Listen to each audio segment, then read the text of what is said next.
비상계엄의 선포 요건에 대한 판단은 대통령의 자유재량이 아니라 객관적으로 대통령의 판단을 정당화할 수 있을 정도의 위기 상황이 존재하는지 여부에 대해서 사법심사를 받아야 한다 하는 점은 이 헌법재판소도 이미 확인하고 있다는 걸 알고 있죠. 네, 헌법재판소가 현명하게 판단하시리라 생각합니다. 과거에 이런 판단 이미 했다는 것을 알고 있습니까? 제가 정확히는 모릅니다만 헌법재판소가 당연히 현명하게 판단하셨으리라고 생각합니다. 계엄법 위조에 따르면 비상계엄을 선포하기 위해서는 국방부 장관이 국무총리를 거쳐 대통령에게 계엄 선포를 건의할 수 있도록 규정되어 있는데 12월 3일 계엄을 선포하면서 이런 절차 거친 사실이 없죠? 없습니다. 헌법 89조에 따르면 계엄을 선포하기 위해서는 국무회의 심의 거쳐야죠? 예, 그렇습니다. 대통령령인 국무회의 규정 제3조에 따르면 국무회의 사전 절차로 차관회의를 거친 의안을 국무회의 일정까지는 제출해야 되죠. 예, 그렇습니다. 국무회의 진행 시에는 제안자의 제안 성명을 거쳐하며 의안에 대해서 국무위원들의 토의가 진행된 후 해당 의안을 의결하게 되는 것이죠. 예, 그렇습니다. 12월 3일 비상계엄과 관련하여 대접견 시세 국무회의 모임은 위와 같은 절차를 전혀 거치지 않았고 심의 절차를 거쳤다고 볼 수 없으며 의안도 없었죠. 예, 통상의 국무회의와는 달랐고 또 형식적인 또 실체적인 흠결이 있었다고 생각합니다. 다만 12월 3일 오라는 그런 연락을 받고 국무위원들은 순차적으로 모였고 비상계엄에 대해서 처음 듣고 걱정과 많은 우려를 표명했습니다. 저는 이것이 국무회의인지 아닌지 심의인지 아닌지는 개인이 판단할 일이 아니고 최종적으로 수사 절차와 사법 절차를 통해서 판단되어야 한다고 일관되게 얘기해 왔습니다. 네, 그래서 묻고 있습니다. 다시 묻겠습니다. 행정안전부 의정관이 위 회의에 참석하지 않았고 이 회의 내용이 기재된 국무회의 회의록도 존재하지 않죠. 그렇게 알고 있습니다. 갑 36조 7 오영주에 대한 진술조서 8쪽입니다. 대주견실에 마지막으로 도착한 사람이 오영주 장관인데 이분은 제가 도착해서 자리에 앉자마자 대통령께 눈인사를 하려고 했는데 인사도 못 드렸고 들어왔을 때 대통령이 무슨 얘기를 하고 있었습니다. 당시 대통령부터 들은 내용이 전혀 없습니다. 라고 말한 것이 그렇게 기재되어 있습니다. 즉 이 11명 성원이 되지도 않은 상태에서 회의가 개시된 거 아닙니까? 제가 그 부분은 잘 알지 못합니다. 잘 모릅니다. 갑 36호 6 조경에 대한 진술조서 9쪽 제시하겠습니다. 조경 보건복지부 장관의 경우는 저는 늦어서 안건이 무엇인지도 몰랐습니다. 출력물이 없어서 안건이 몰랐다 그렇게 했고 저는 대통령의 담화문을 보고 나서야 그 회의가 계엄에 관한 회의인 줄 알게 된 것입니다.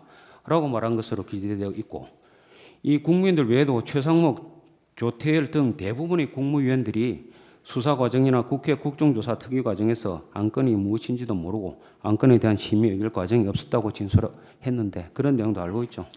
각 국무위원들의 구체적인 진술 내용에 대해서는 제가 알지 못합니다. 제가 기억하는 것은 거기 모인 국무위원들이 비상계엄 선포에 대해서 걱정하고 대통령님을 만류하려고 노력하였다는 것입니다. 본건 계엄 선포 관련해서 형식적으로 국무회의록을 작성해가지고 이 작성된 안건명 제안 이유가 기재된 문서가 있는데 그것도 대통령실의 강의구 부속실장이 임의로 기재했다고 하는데 그런 사실 압니까? 모릅니다. 계엄법 5조 1항에 의하면 계엄사령관은 현역 장교 중에서 국방부 장관이 추천한 사람을 국무회의 심의를 거쳐 대통령이 임명한다 이렇게 규정이 되어 있죠. 예, 그렇습니다. 이 회의에서 계엄사령관에 대한 심의는 없었고 증인은 위 회의 당시에 누가 계엄사령관이 되는지조차도 몰랐죠. 예, 몰랐습니다. 헌법 82조에 의하면 대통령이 국법상 행위는 문수로서 하며 이 문서에는 관계 국무위원이 부사한다. 군사에 관한 것도 또한 같다. 이렇게 규정이 되어 있는데 이 회의 후에 어떤 국무위원도 부서를 한 바가 없죠. 예, 그렇습니다. 갑 제75정 법제처 법제업무편람 74쪽입니다. 이게 법제처의 법제업무편람입니다. 이것을 보면 국무회의 의안 중에서 이 헌법 개정안, 국민투표안, 계엄령 선포안은 이 자체가 중요할 뿐만 아니라 또 모든 국무위원이 관계 국무위원이 되기 때문에 국무위원 전원이 부서를 해야 되는 것이죠. 그렇게 알고 있습니다. 계엄 선포행위는 위와 같이 대통령과 국무위원이 모두 부수를 한 후에 해야 그 법률적으로 유효한 것이 되는 거 아닙니까? 법적 효력 여부는 최종적으로 사법부가 판단할 것이라고 생각합니다. 알겠습니다. 헌법 77조 4항 및 계엄법 제4조에는 계엄을 선포할 때 대통령은 지체 없이 국회에 통과해야 한다. 이렇게 규정되어 있는데 이 계엄을 선포하면서 국회에 통과한 사실이 없죠. 없습니다. 계엄법 3조는 계엄 선포 시 그 이유, 종류, 시행 일시, 시행 지역 및 계엄 사령관을 공고하도록 규정하고 있고 법령 등 공포에 관한 법률에 의하면 관보에 게재도 하여야 하는데 이 절차도 역시 이행이 되지 않았죠. 예, 그렇습니다. 갑제 사무증이 2024년 12월 11일자 제419회 제1차 국회 본회의 기록입니다. 49쪽, 59쪽인데 정인도 2004년 12월 11일자 제419회 제1차 국회 본회의에서 윤건희 의원이 이렇게 질의합니다. 이번 비상계엄을 선포한 국무회의는 국무회의가 아닌 게 맞지요? 라고 질의를 했는데 저는 의원님 말씀에 동의합니다. 라고 발언을 했고 또 같은 회의에 출석을 했던 송미령 농림축산부 장관도 이서영 의원의 질의에 대해서 이와 같은 취지로 대답을 했죠. 제 답변은 통상의 국무회의와는 달랐다는 취지입니다. 그리고 송미령 장관님의 구체적인 진술에 대해서는 제가 알지 못합니다. 예, 갑 제3호증이 3이 아니라 2입니다. 갑 3호증의 2.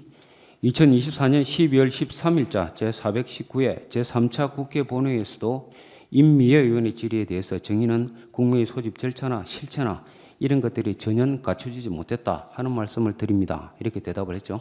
예, 통상의 국무회의와는 달랐다는 취지입니다. 이뿐만 아니라 정의는 여러 차례 이제 국회에 출석을 많이 하셨는데 그 회의가 12월 3일자 회의가 국무회의 요건을 갖추지 못해서 간담회로 본다. 개의 및 종료 절차도 없었다. 간사가 없었다 하는 발언을 국정조사 특위 과정에서 여러 차례 말한 바 있죠. 간담회 발언은 통상의 국무회의와는 달랐다는 취지이고요. 간담회로 본다는 표현은 개의 및 종료 절차, 간사가 없었다는 사실에 대한 저의 주관적인 느낌을 말씀드린 겁니다. 예. 마지막으로 묻겠습니다. 정인도 아까도 말씀하셨습니다만은 현재와 같은 이런 비상한 사태가 장기간 지속될 경우에 국가 신인도가 하락할 것이며 경제, 외교 문제 등이 심화될 것이기 때문에 국정 공백을 막고 정치적 혼란을 수습하기 위해서 현재 이 사태가 조속히 해결돼야 한다고 생각하죠. 저는 비상계엄 및 비상계엄을 전후하여 벌어진 그러한 극단의 정치로 인하여 우리 국민 한 분 한 분이 느끼고 계신 절망감을 무겁게 받아들이고 있습니다. 지금 이 시점에서 중요한 것은 더 이상 국론 분열의 불씨가 남지 않도록 비상계엄 수습과 관련된 모든 절차가 법과 상식에 따라 공평하고 합리적으로 신중하게 진행되는 것이라고 생각합니다. 그래야 국민 통합이 가능합니다. 국민 통합 없이 어느 한편의 힘만으로 나라 전체가 번영한 사례는 세계 역사상 단 한 곳도 없었습니다. 예.